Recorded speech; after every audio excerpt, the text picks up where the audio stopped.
You better have good friends who can give you perspective, slap you around and tell you, no, that's on you. But then where do we go when we're having friend issues? You know? And you start to realize we just treat friends like these disposable things, which I find so upsetting. Because the joke is to have a successful marriage, to have success at work, to be able to manage stress in our lives, friends. Friends they're the ultimate biohack. They fix depression, they fix anxiety, they fix inability to cope with stress, even the obsession with longevity that's going on right now. You know, people talk about blue zones and, you know, Dan Buettner's work. And everybody talks about their Mediterranean diet, and how they walk everywhere. But there's very little talked about how they have dinner with each other every single night, that they are convening with friends all the time. You know, we don't talk about that. At Disney, all of the characters are trained that when a little kid hugs you, you may not let go until the kid lets go first. You hug the kid. Oh, it makes me cry. You hug the kid as long as the kid wants to hug you. And now do that with a friend. Hug your friend until they let go. You know, apply the Disney rule. Not every friendship has to be a deep, meaningful relationship, but every friendship should be additive and it should be worth the time. I have a friend who called me and said, I'm struggling. I said, so do I go into solution mode? Because I know what to do. I know exactly what's going on.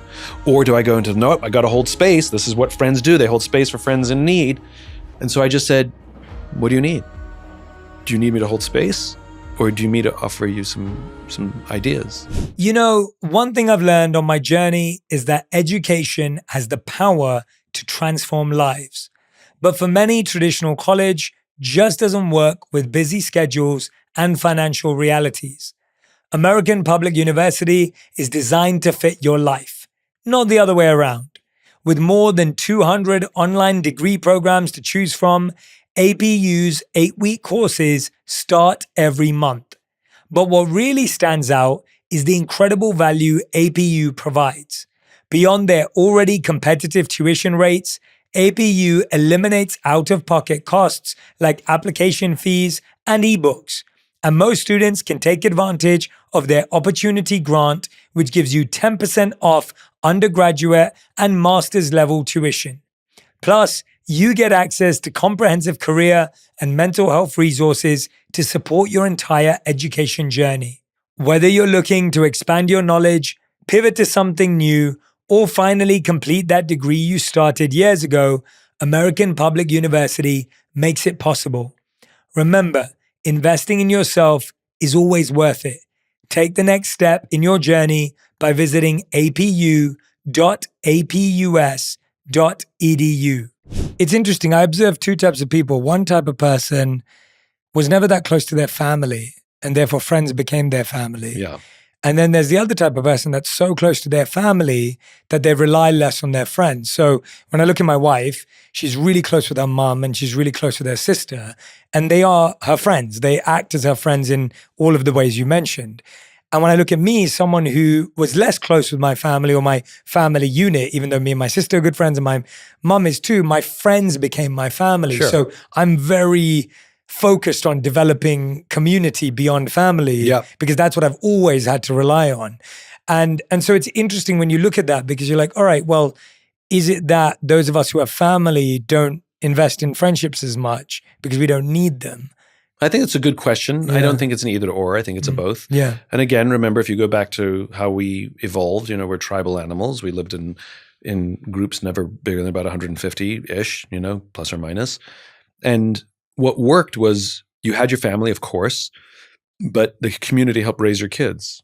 It's really funny if you look at just, rich and poor, right? Those who have and those who don't. Like if you go to sort of a poorer neighborhood, people sit on the front porch and their kids play in the front and they raise each other's kids. And as soon as you start having any kind of wealth, you move to the back. Wow. And you put up fences and you have to raise your own kids. And the idea that the community looks out for the kids is actually correct. Like that's how we sort of work together. So I don't think it's an either or. I think it's a both. I mean, I don't know if did you ever have the chance to go to Dharavi in Mumbai? No. So Dharavi is the largest slum in Mumbai. And just to give you a sense of scale, right? Manhattan It's 13 miles long, 2 miles wide. It's about 26 square miles. And the island of Manhattan, the residents are about 1.5 million. 1.5 million people live on the island of Manhattan. So if you've ever visited Manhattan or seen pictures of Manhattan, you can get a sense of population density. Obviously, the population goes up during the day, during work, but you can get a sense of the density over 26 square miles, okay? Dharavi is 1 square mile, and there's about 750 to 1 million people that live there. They're not 100% sure of the exact number. So you can just imagine the intensity and the density, which is why when disease shows up, it runs rampant, right? Because it's just so close.